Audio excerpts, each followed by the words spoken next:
In our previous video, we learned that much of the devotional life and daily practices of a Catholic are not built on formally defined doctrines and teachings.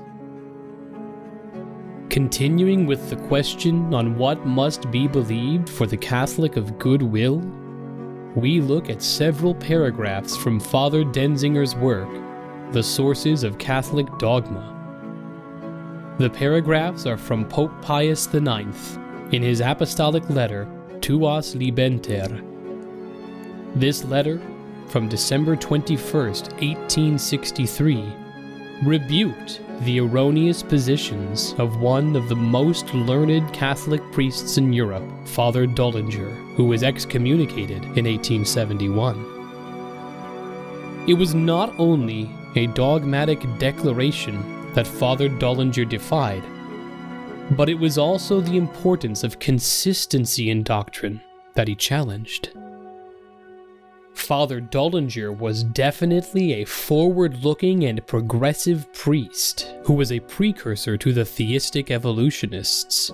As he stated, "The Church cannot exist without a forward-looking theology, and the method and principles by which the scholastic teachers cultivated theology are not at all adapted to the needs of our age and the progress of the sciences."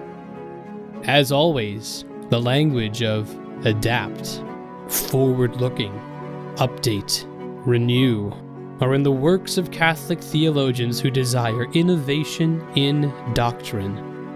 How many will openly admit that for nearly 1,700 years, the doctrines of creation were consistent and universally held in dealing with instantaneous creation, the ordering of the days, and the God-revealed age of the universe, and then admit, because of the supposed progress of geology and astronomy, that the doctrines of creation must change and adapt? Now onward to the words of the Holy Father, Pope Pius IX, working to protect the flock against the updating and innovation of the likes of Father Dullinger, and easily applicable to the updaters and innovators promoting theistic evolution. Pope Pius IX clearly communicates the perennial teaching of the Church. This teaching is that we are indeed required to assent to many doctrines that are not dogmatically defined. As the Pope states, "For even if it were a matter concerning that subjection which is to be manifested by an act of divine faith, nevertheless, it would not have to be limited to those matters which have been defined by express decrees of the ecumenical councils, or of the Roman pontiffs and of this see, but would have to be extended also to those matters which are handed down as divinely revealed by the ordinary teaching power of the whole Church spread throughout the world, and therefore, by universal and common consent, are held by Catholic theologians to belong to faith."